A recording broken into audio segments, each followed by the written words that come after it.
Sememangnya sebuah negeri yang kaya dengan kesan-kesan sejarah tanah air. Kini, tinggal sejarah itu menjadi daya tarikan utama pelancong-pelancong berkunjung ke Melaka.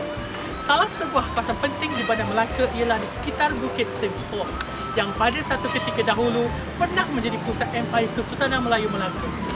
Di sekitar bukit inilah terdapatnya bangunan kota Eva besar, bangunan stadium dan lain-lain kesan peninggalan Portugis dan Belanda.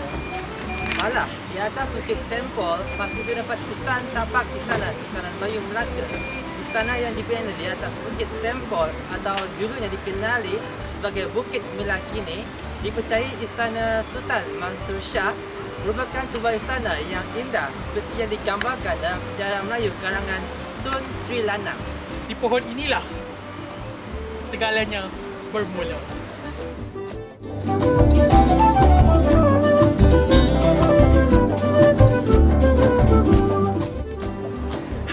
Sekarang saya berada di hadapan Istana Kesultanan Melaka yang menjadi simbol keagungan zaman Kesultanan Melayu pada dahulu kala. Bangunan ini adalah bangunan muzium yang merupakan replika istana semasa pemerintahan Sultan Mansur Shah pada 1456 hingga 1477. Ianya dibina berpandukan cacatan yang terdapat di dalam naskah sejarah Melayu serta mendapat pandangan daripada Persatuan Sejarah Malaysia dan Persatuan Pelukis Melayu.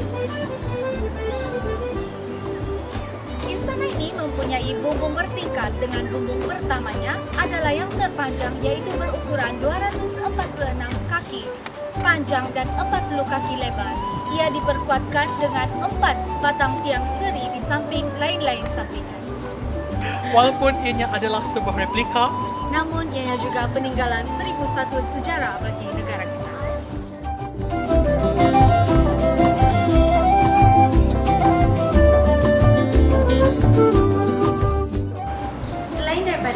Sebuah pusat pentadbiran, Melaka juga adalah menjadi satu pusat perdagangan yang penting pada ketika itu. Seperti mana kita boleh lihat di sini adalah pedagang Jawa yang menjadi salah satu pedagang di Melaka. Seperti yang anda boleh lihat di sini, serka bentuknya menengahkan seni ukir corak bunga-bungaan dan tumbuh-tumbuhan tempatan yang dapat dilihat pada ukiran di dinding dan tiang istana.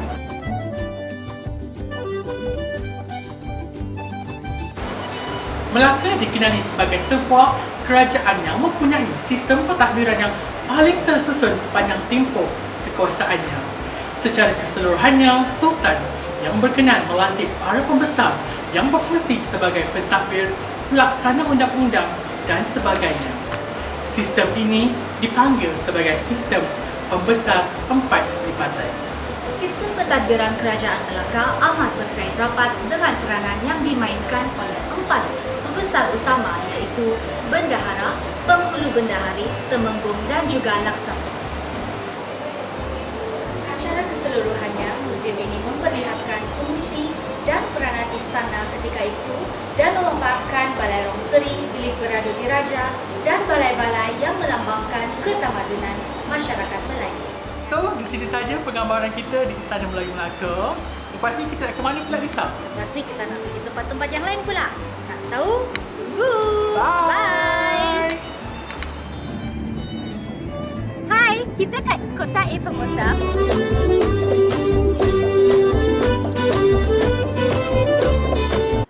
Kota A Formosa telah dibina oleh Portugis selepas berjaya menawan Melaka pada tahun 1511. Portugis menggunakan buruh paksa untuk membina kubu sementara bagi menangkis serangan-serangan orang Melayu. Sementara mereka membina kubu utama yang digelarkan A Formosa. Kota A Formosa mengambil 5 bulan untuk dibina. Pembinaan Kota A Formosa adalah atas arahan Alfonso de Albuquerque. Bina sebegitu kukuh sehingga ia membantu Portugis untuk menangkis semua bentuk serangan luar. Untuk menakluk Melaka, pasukan Belanda mengepung kota tersebut selama 5 bulan. Akhirnya pada 14 Januari 1641, pihak Belanda menyerbu melalui pintu Santo Domingo Gate yang mengorban melebihi 7,000 orang dan membawa kerosakan teruk kepada kota Formosa. Selepas Belanda menawan kota tersebut, pihak Belanda membaiki dan mengubah suainya. Sekarang kita masih berada di bawah St. Paul Hill. So sekarang kita nak naik St. Paul Hill.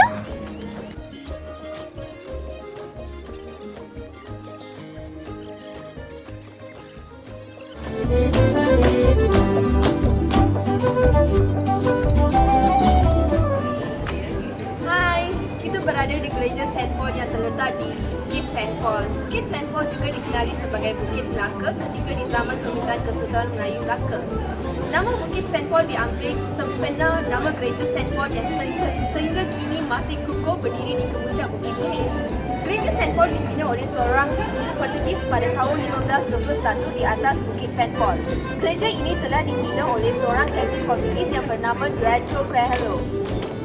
Sebagai tanda kesyukuran kerana terselamat daripada serangan musuh semasa berada di Laut Cina Selatan. Pada mulanya, gereja ini hanyalah sebuah chapel dan diberi nama Our Lady of the Hill. Apabila Belanda menakluki Melaka pada tahun 1641, mereka telah menukar namanya kepada Gereja St. Paul. Ketika Melaka jatuh kepada tangan Belanda, gereja ini menjadi tempat penyimpanan senjata milik Inggris. Ini patung Francis Saint Xavier. Francis Saint Xavier menginap di gereja ini setiap kali beliau melawat Melaka di antara tahun 1545 hingga 1553.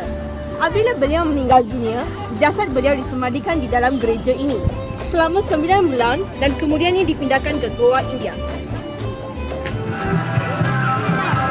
The Stadiums.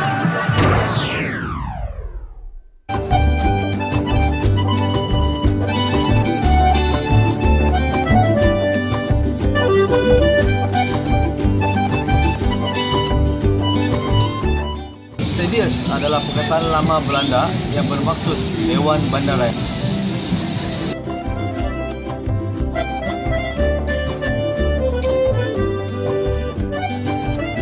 Bangunan ini terkenal dengan warna luarannya yang merah dan terdapat menara jam merah yang terdapat di sebelahnya.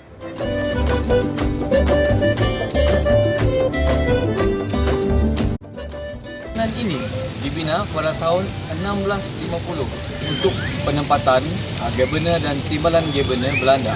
Selain itu, bangunan ini juga digunakan sebagai pusat pentadbiran koloni Belanda pada zaman itu. Kini bangunan Stadius merupakan bangunan Belanda yang paling lama di Asia Tenggara dan juga merupakan tumpuan pelancong untuk mengunjungi muzium yang terdapat dalam bangunan ini.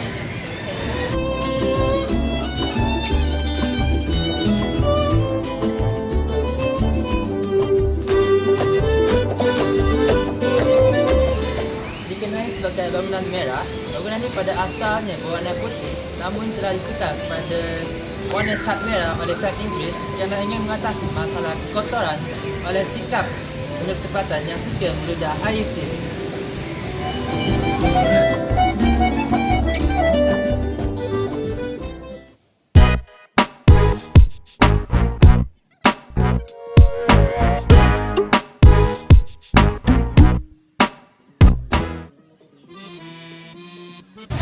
Bandar Melaka merupakan salah satu tempat di Malaysia yang telah diiktiraf sebagai bandar warisan bersejarah atau tapak warisan dan kekemanuran dunia. Terdapat beberapa bangunan bersejarah di Melaka yang menjadi kunjungan para pelancong seperti kota Formosa, Masjid Melaka, Stadius dan juga Menara Taman Sari. Persoalannya, mengapakah bangunan-bangunan bersejarah ini perlu dikekalkan? Jom kita tanya pendapat orang tempatan.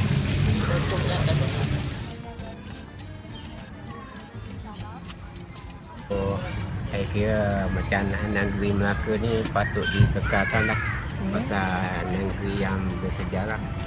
Itulah. Sebab apa Pakcik? Selain tu ada tak pendapat Pakcik? Kenapa kita perlu kekalkan untuk generasi pada masa akan datang? Boleh dia kekalkan macam seterusnya lah. Generasi yang akan datang pun dia akan mengikut dia punya Supaya mereka tahulah apa Ya, ya. sejarah-sejarah yang sebelum ni macam mana Sejarah. terbentuknya Malaysia kan. Pakcik dah berapa lama tinggal sini Pakcik?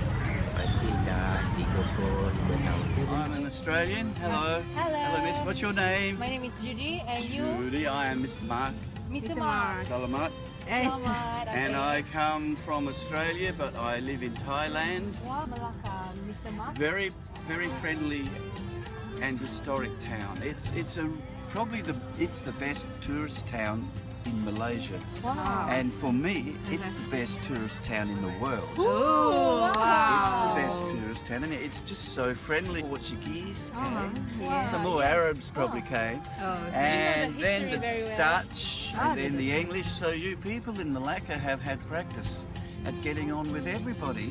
Wow. So you're so good at it. Yes. Okay.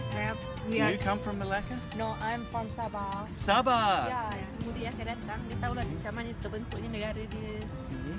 Kita ada lagi. I really like history of like colonialism.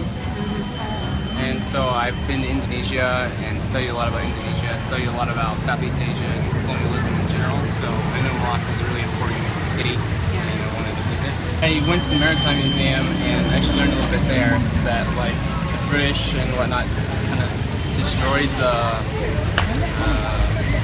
importance of Malacca as a trade power. So it kind of lost its power.